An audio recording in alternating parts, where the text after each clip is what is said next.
नमस्कार, मैं रवीश कुमार। 12 लोग फांसी और उम्र कैद की सज़ा से बरी हुए हैं।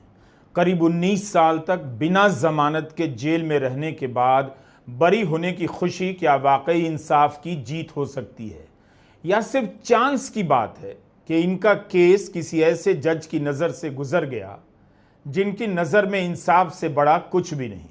सिर्फ चांस की बात लगती है, वरना 2015 में जब इन 12 में से 5 को फांसी और 7 को उम्र कैद की सजा दी गई, वह भी तो अदालत ही थी।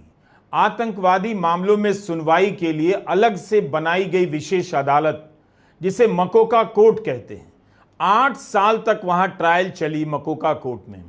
इन सभी 12 के नाम भी हैं, और नाम भी बताने जरूरी हैं कि जब भी इन्हें गिरफ्तार किया गया होगा तब इन्हीं नाम के कारण बहुत से लोगों ने यकीन कर लिया होगा, खासकर उन लोगों ने जो हर बहस में एक बेईमानी खुलेआम करते हैं कि सभी आतंकवादी मुसलमान क्यों होते हैं। कोई यह नहीं कहता कि हर बार मुसलमान ही आतंकवाद के आरोप में क्यों फंसा दिया जाता है। कभी आपने किसी को कहते सुना है कि आतंक के केस में मुसलमान ही क्यों फंसा दिए जाते हैं। 11 जुलाई 2006 को मुंबई की लोकल ट्रेन में 7 धमाके होते हैं। 187 लोग मारे गए, 800 से अधिक घायल हो गए।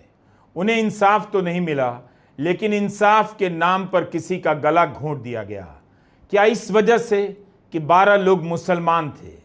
कमाल अहमद मोहम्मद वकील अंसारी, मोहम्मद फैसल अताउर रहमान शेख, एहतेशाम कुतुबुद्दीन सिद्दीकी, नवीद हुसैन खान रशीद, आसिफ खान बशीर खान, तनवीर अहमद मोहम्मद इब्राहिम अंसारी, मोहम्मद माजिद मोहम्मद शफ़ी, शेख मोहम्मद अली आलम, मोहम्मद साजिद, मुजम्मिल अताउर रहमान शेख, सुहेल महमूद शेख, ज़मीर अहमद लतीफ़ुर रहमान शेख, सब के सब बरी हुए हैं। बॉम्बे हाई कोर्ट में जस्टिस अनिल एस किलोर और जस्टिस श्याम चंदक की बेंच ने इनका केस सुना।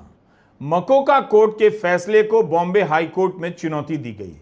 पिछले साल जुलाई से लेकर जनवरी के अंत तक कोर्ट में सुनवाई चली और अब 5 महीने के बाद फैसला आया है।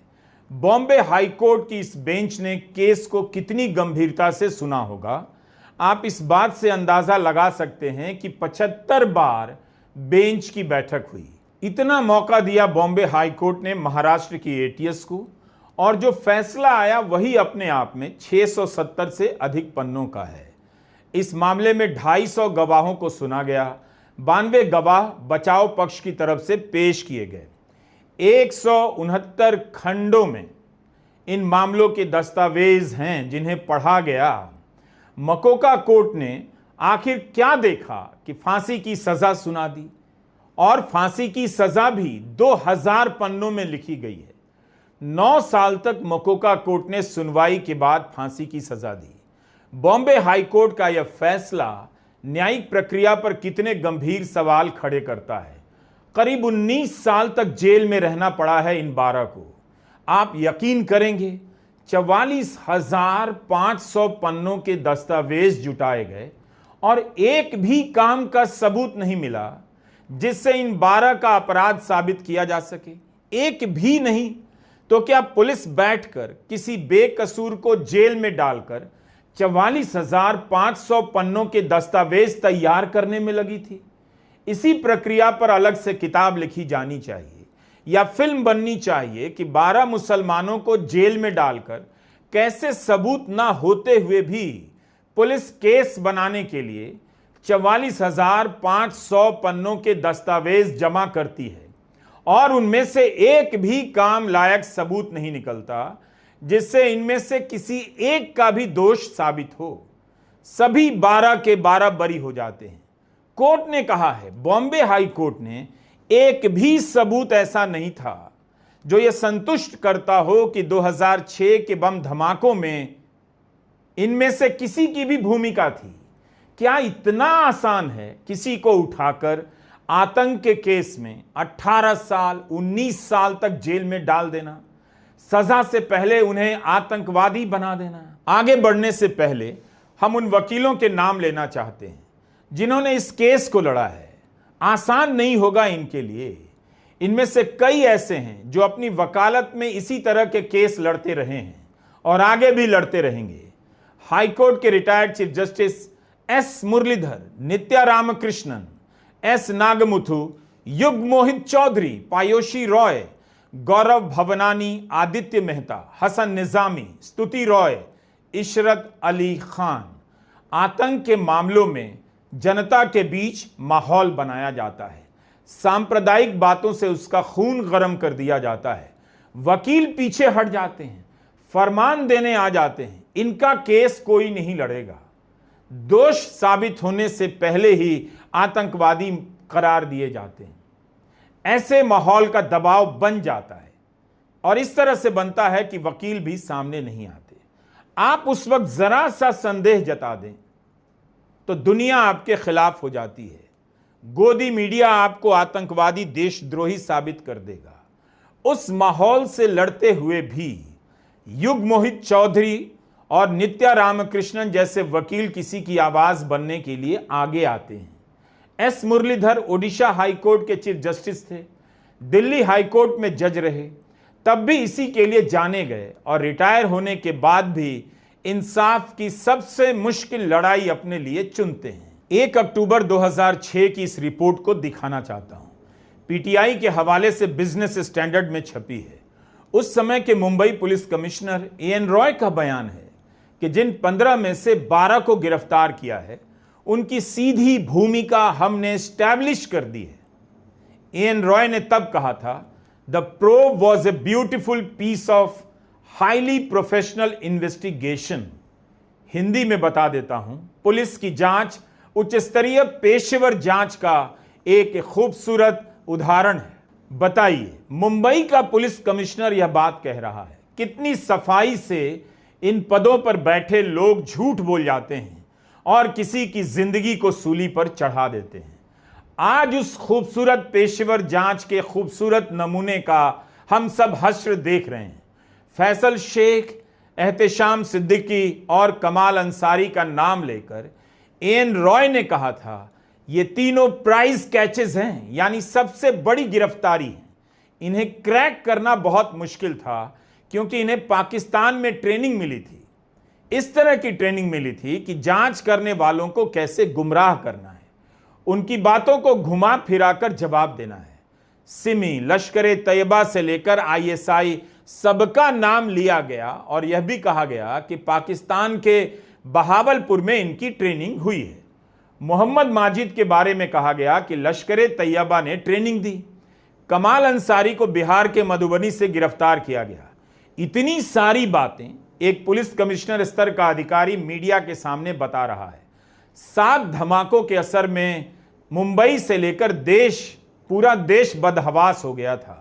पुलिस की हर बात पर यकीन करने लगा।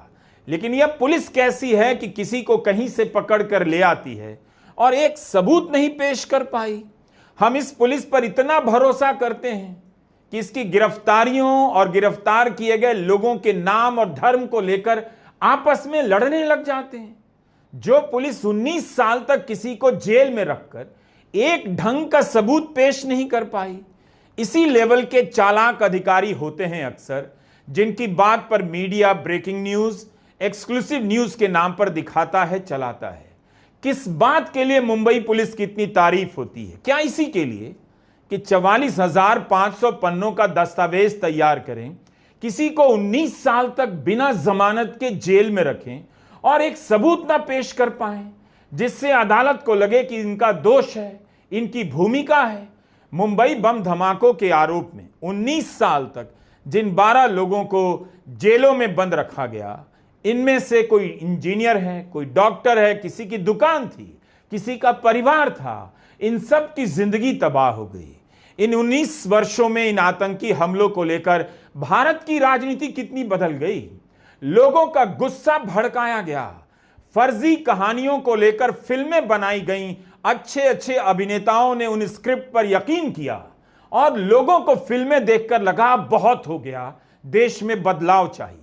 जबकि बहुत कुछ तो हुआ इन 12 लोगों के साथ। बाकी लोग तो सिनेमा हॉल में और वेंसडे के संवादों पर ताली बजा रहे थे, उनका तो कुछ भी नहीं बिगड़ा। इन 12 लोगों के नाम को लेकर भी समाज के सड़े हुए लोग अफवाहें फैलाते रहे होंगे कि आतंक के केस में मुसलमान का ही नाम क्यों आता है। तो इसका जवाब भी इसी से मिलता है कि इन्हीं नाम वालों को पकड़कर ही क्यों फंसा दिया जाता है। 18-19 साल जेल में रखा गया। क्या कोई यह डायलॉग अपनी फिल्म में लिख सकता है और सेंसर बोर्ड इसे पास कर देगा? कभी नहीं करेगा। मुंबई के तत्कालीन पुलिस कमिश्नर एन रॉय का कुछ भी नहीं बिगड़ा होगा। 44,500 पन्नों का दस्तावेज तैयार करने वालों का भी कुछ नहीं बिगड़ा होगा, लेकिन इन नाम वालों की पूरी जिंदगी तबाह हो गई। क्या कोई पूछेगा कि हमेशा मुसलमान ही आतंक के केस में क्यों फंसा दिया जाता है? कोई व्हाट्सएप अंकिल अपने ग्रुप में इस डायलॉग को शेयर करेगा? यह केस बता रहा है कि हमारा सिस्टम सड़ गया है, सांप्रदायिक तो हो ही गया है। किसी को भी किसी भी केस में फंसाकर 20-20 साल तक जेल में रखा जा सकता है। ईडी को लेकर सुप्रीम कोर्ट ने टिप्पणी की है कि आप राजनीतिक लड़ाई लड़ रहे हैं। हर जांच एजेंसी का यही हाल है। उम्मीद है आपको समझ में आएगा कि दिल्ली दंगों के आरोप में उमर खालिद से लेकर शर्जिल इमाम, गुलफिशा फातिमा, शिफाउर रहमान, मीरान हैदर, खालिद सैफी इतने वर्षों से जेलों में क्यों बंद हैं? ट्रायल तक शुरू नहीं हुई। ऐसा नहीं कि मुंबई बम धमाके से इस फैसले को लेकर हम कुछ सीख रहे हैं। न्याय व्यवस्था बेहतर हो रही है, यह सब कुछ भी नहीं है। सब कुछ जैसे है वैसे ही है, लेकिन आज भी बिना ट्रायल के लोग 5-5 वर्षों से जेलों में बंद हैं। क्या इन सभी की जिंदगी कभी वापस मिल सकेगी? दंगों में जो लोग मारे गए, मुंबई धमाकों में जो लोग मारे गए, क्या उन्हें इस बात से इंसाफ मिल जाता है कि किसी बेकसूर को पकड़कर फांसी पर चढ़ाया जाने वाला था? क्या यही उनके इंसाफ की बात है? तब फिर ये पुलिस के लोग क्यों जनता में हीरो बनने आते हैं? क्या इसी दम पर? पूर्व चीफ जस्टिस एस मुरलीधर ने पुलिस और मीडिया के रोल पर भी टिप्पणी की। उन्होंने कहा कि आतंक के मामलों में जनता में हो हल्ला मचाया जाता है और उसी के बहाने पुलिस पहले से दोषी मानकर कार्रवाई करने लग जाती है। पुलिस प्रेस कॉन्फ्रेंस करने लग जाती है और मीडिया ट्रायल शुरू हो जाता है। आतंक के केस में जांच एजेंसियों ने हमें बुरी तरह निराश किया है। ये सभी 17 वर्षों से जेलों में बंद हैं, एक दिन के लिए भी बाहर नहीं आए। आतंक के मामलों में जांच की नाकामी का लंबा इतिहास रहा है, लेकिन अब बहुत देर हो गई। कोर्ट ही इसे ठीक कर सकता है। शुक्र है हमारे पास एस मुरलीधर जैसे कानून के सिपाही हैं, जो जज की कुर्सी पर बैठकर किसी के आगे नहीं झुकते, किसी से नहीं डरते, रिटायर होकर भी इंसाफ की लड़ाई लड़ते हैं। जज के पद से रिटायर होने के बाद मुरलीधर ने इसी केस से वकील के रूप में वापसी की। उन्होंने बॉम्बे हाईकोर्ट के सामने अपनी दलील समाप्त करते हुए कहा, इतने साल तक जेल में रहने के बाद आरोपी बरी होते हैं, लेकिन इंसाफ तो किसी को नहीं मिला। ऐसे मामलों में आरोपी के साथ साथ परिवार, रिश्तेदार भी सजा भुगत रहे होते हैं। एक बार दाग लग जाने पर समाज भी उनके साथ बेहद क्रूर व्यवहार करता है। कोई उनके साथ अच्छा व्यवहार नहीं करता। यह कोई साधारण फैसला नहीं जो बॉम्बे हाईकोर्ट ने दिया है, लेकिन इस फैसले को लेकर पुराने पन्ने पलटने चाहिए। गोदी मीडिया नहीं पलटेगा। अच्छा होता 22 जुलाई के अखबार जब इस खबर को छापे तो इन 12 लोगों की गिरफ्तारी के वक्त की खबरों को भी छापे। उस वक्त पुलिस के बयान और पुलिस के बयान को लेकर बनाई गई हेडलाइन को भी पहले छापे। मीडिया को भी सोचना होगा कि ऐसे वक्त में क्या पुलिस के इन बड़े बड़े अफसरों के बयानों को एक हद से ज्यादा हवा देनी चाहिए, यकीन करना चाहिए। आप सोचिए, जिस तरह से इस वक्त एनकाउंटर किया जाने लगा है, अगर उस समय की पुलिस की ऐसी आदत हो गई होती, जनता का इस तरह से पुलिस को समर्थन मिल गया होता, तो क्या पता इन 12 बेकसूर लोगों के साथ क्या हो गया होता। जनता इनके एनकाउंटर पर तालियां बजा रही होती। यह लेवल हो गया है इस पब्लिक का। इस केस की जांच के दौरान हजारों पन्नों की जो कहानियां बनाई गई हैं, अब उनका क्या होगा? क्या महाराष्ट्र की एटीएस फिर से जांच करेगी या सच स्वीकार करेगी कि जांच के नाम पर कहानी लिखी गई, कभी जांच नहीं हुई? कुछ तो पुलिस साबित करती या अब करे। जब साबित नहीं कर सकी तो अपनी नाकामी को तो स्वीकार करे, कहे कि जांच नहीं हो सकी हमसे, हमें कुछ नहीं मिला, तो हमने 12 लोगों को पकड़कर 19 साल के लिए जेल में बंद कर दिया। समस्या तो यही है कि ना तो जांच एजेंसी बदलती है, ना आतंक के नाम पर राजनीति करने वाले सुधरते हैं। नमस्कार, मैं रवीश कुमार।